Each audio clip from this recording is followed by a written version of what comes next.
இன்றைய சிந்தனை. நமது வாழ்வியலிலே நாங்கள் எதை விட்டு கொடுக்க வேண்டும், எதை விட்டு கொடுக்கக்கூடாது என்கின்ற ஒரு வரையறையை வைத்துக்கொள்ள வேண்டும். நாம் எம்மை இழந்து, எமது தகுதியை இழந்து, எமது தராதரத்தை இழந்து நாம் அடிபணிந்து ஒரு செயலை செய்கின்ற பொழுது அது மிக மிக மனித வரையறைக்கு அப்பாற்பட்ட ஒரு செயல். அப்படியான ஒரு வாழ்வியல் நமக்கு தேவையில்லை. ஒருவருடைய அடிபணிதல் என்பது ஒரு சரியான முறையிலே இருக்க வேண்டும்.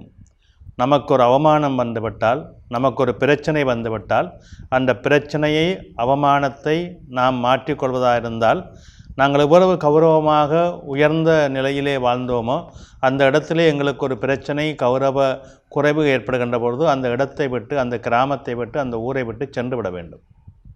இல்லை அங்கேயே இருந்து கொண்டு மற்றவர்களுடைய ஏளனத்துக்கும் மற்றவர்களுடைய விமர்சனங்களுக்கும் நாங்கள் உட்பட்டு அதையெல்லாம் பொருட்படுத்தாது வாழ்வது என்பது மிகச் சிரமமான ஒரு நிலை. அது ஒரு அடிபணிதல் போலவே அமைந்துவிடும்.